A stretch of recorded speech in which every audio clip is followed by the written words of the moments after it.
हम खबरें दिखाएंगे आपको देश दुनिया की, राजनीति की, खेल की, क्राइम और मनोरंजन की सभी छोटी बड़ी खबरें देखते रहिए आई कैप्चर न्यूज, सिर्फ आई कैप्चर न्यूज।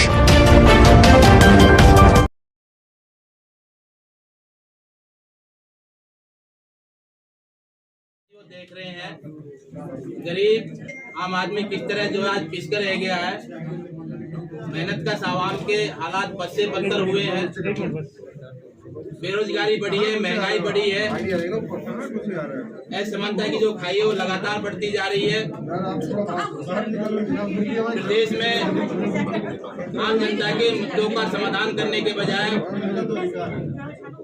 हमारे प्रदेश की सरकार और भारतीय जनता पार्टी और उसके सहयोगी संगठन जाति के नाम पर, धर्म के नाम पर, मजहब के नाम पर जिस तरह आपस में प्रदेश की जनता को बांटने की कोशिश कर रहे हैं, उससे पूरे प्रदेश का माहौल बिगड़ने की जो संभावना है लगातार बनी हुई है। और इस बीच में आप देखेंगे कि किस तरह सार्वजनिक क्षेत्र को जो है बिल्कुल पूरी तरह खत्म किया जा रहा है, बिजली को निजीकरण किया जा रहा है, तमाम सार्वजनिक संस्थानों को निजीकरण किया जा रहा है, तो रोजगार के अवसर लगातार कम होते जा रहे हैं। इन तमाम मुद्दों को ध्यान में रखते हुए साथ साथ नोएडा की जो परिस्थितियां हैं, आप तमाम साथी जानते हैं कि ये शहर मजदूरों का, किसानों का, गरीबों का शहर है। एक बड़ी आबादी गरीब और मजदूरों की यहाँ रहती है, लेकिन उनके बीच में काम करने वाला प्रतिनिधि यहाँ नहीं है। तो यही कारण है कि मजदूरों की समस्याओं का समाधान नहीं हो रहा, किसानों की समस्याओं का समाधान नहीं हो रहा। लगातार हम बड़े पूंजीपतियों की नुमाइंदगी करने वाले प्रतिनिधियों को चुनते रहे हैं। पिछले विधायक को हमने जो चुना, पूरे 5 साल के अंदर दर्जनों बार हमने खुद उनको ज्ञापन दिए हैं, सांसद जी को दिए हैं कि डूब क्षेत्र के अंदर लाखों की आबादी है। हिन्ना नदी पुस्ता के आसपास जो बसी हुई तमाम कॉलोनियां हैं, आज भी वहां बिजली नहीं है।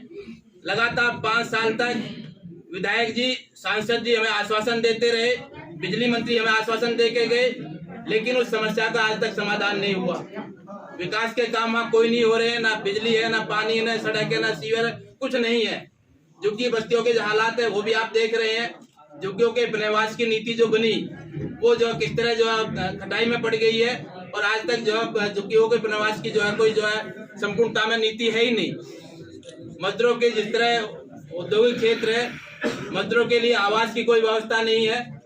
मजदूर किस तरह जो है किराए के कमरों में रहते हैं, छोटी छोटी झुग्गियों में रहते हैं, या जो है कच्ची कॉलोनियों में रहते हैं। तो आवास के सुविधा भी जो है सरकार के एजेंडे में नहीं रही, नोएडा प्राधिकरण के एजेंडे में नहीं रही। बड़े पैमाने पे यहाँ फुटपाथ पे लोग काम करने वाले लोग हैं, उनके ऊपर किस तरह का दमन है। कोई सीख है? देखो, सीख तो इतना देना चाहता हूँ कि मैं एक किसान का बेटा हूँ। मैं किसी बहुत बड़े उसका ना बेटा तो नहीं हूँ, और मैं धीरे धीरे जैसे आप संघर्ष कर रहे हो, मैं भी ऐसे संघर्ष कर रहा हूँ। और मुझे उम्मीद है कि जब मैं पहला चुनाव लड़ा, आप लोग मेरे साथ थे, 43,000 वोट आई थे, मुझे 30 नंबर पे था। मैं हारा पर हिम्मत नहीं हारा, फिर दोबारा फिर लड़ा, 60,000 वोट आए, हारा पर नहीं हारा। 2-2 होली मैंने ऐसी निकाल दी। मैं मियाँ भी 2-2 होली अपने कमरे बैठ के रोते थे, और ये कहते थे नहीं तू चिंता मत कर। मैं तो इतना कहता हूँ, संघर्ष का आदी हूँ। तीसरी बार फिर आपके बीच में मैदान। सुनील भाई, पिछली बार आप तकरीबन 1,02,000 वोटों से हारे थे। इतना बड़ा अंतर जीत का कैसे पूरा कर पाएंगे 1,02,000 का? देखो, हम तो एक बात जानते हैं, आदमी को मछली की आंख देखनी चाहिए। अगर उसकी नजर मछली की आंख है, लोगों को लगा कि भाई ये बड़े राजा का बेटा चुनाव में आया, वो बहुत नोएडा के अंदर बहुत सारे काम करा देगा, बहुत उम्मीदें होती है लोगों को विधायक की। लेकिन आप सब अपने दिल से अंदर से क्वेश्चन पूछ लो, उस विधायक ने यहाँ नोएडा में 5 साल में कितनी उसकी अटेंडेंस है, कितनी उसने विधानसभा में क्वेश्चन पूछे हैं, कितनी उसने समस्याओं में समाधान किया है। मैंने सवाल ही पूछा कि आप इस जीत का अंतर को पूरा कैसे कर पाएंगे? ये अंतर तो, ये आंधी जो चल रही है वो अंतर अपने आप खत्म करेगी। ये जो लोगों की बेरोजगारी, ये जो समस्याएं, ये जो रेडी पटरी वाली की समस्याएं, ये जो किसानों की समस्याएं, ये जो बायस की समस्याएं, ये जितनी भी समस्याएं, ये अपने अंतर अपने आप कम करेंगे। कारण क्या है कि कई बार आपकी सरकार प्रदेश में आ चुकी है, लेकिन जिले की सीट पर समाजवादी नहीं जीत पा रही। जब भी तो इस बार खेला होगा। खेला तो हर बार होता है। अब का होगा, आप भी नोट कर लो। समाजवादी पार्टी ने दोबारा भरोसा जताकर आपको टिकट दिया, तो इसके बारे में देखो, उनको लगा कि सुनील चौधरी संघर्ष कर रहा है, उनको लग रहा है कि सुनील चौधरी संघर्ष कर रहा है, सड़कों पे है, धरनों में है, रात दिन मैं धरने में भी सो रहा हूँ, सबके दुख सुख में भी हूँ, सबके बीच में भी हूँ। मैं हारने के बाद भी गायब नहीं हुआ, हारने के बाद भी सबके बीच में रहा, संघर्ष करता रहा, गिरता रहा, संभलता रहा। कहना कि आप लोगों ने मुझे सहारा दिया है, आप सब लोगों के सहारे से ये आपका भाई इस बार विधानसभा बैठेगा और सबकी बार मजबूती से उठाएगा। सुनील भाई, चर्चा ये भी है राजनीतिक हलकों में कि यहाँ का जो टिकट तय होता है एक बड़े नेता के इशारे का तय होता है, विपक्ष का, क्या ये सच है? नहीं, ये तो सब फर्जी खबरें हैं। नहीं, फर्जी कहाँ खबर है? सब फर्जी खबरें हैं। ये तो आपको टाइम बताएगा कि स्थिति क्या है। इस बार अंडर करंट है। जो लोग ये सोचते हैं कि नोएडा बीजेपी की परमानेंट सीट है, पब्लिक किसी की गुलाम नहीं है। पब्लिक ये चाहती है कि विधायक ऐसा हो जो हमारे बीच का हो। शिक्षा वो उनकी शिक्षा बिल्कुल खत्म हो चुकी है। शिक्षा के माध्यम से भी वो लोग बेकार हो रहे हैं। तो हम जिन मुद्दों की हम बात करते हैं उस मुद्दे से हटकर बीजेपी सिर्फ धर्म की राजनीति कर रही है।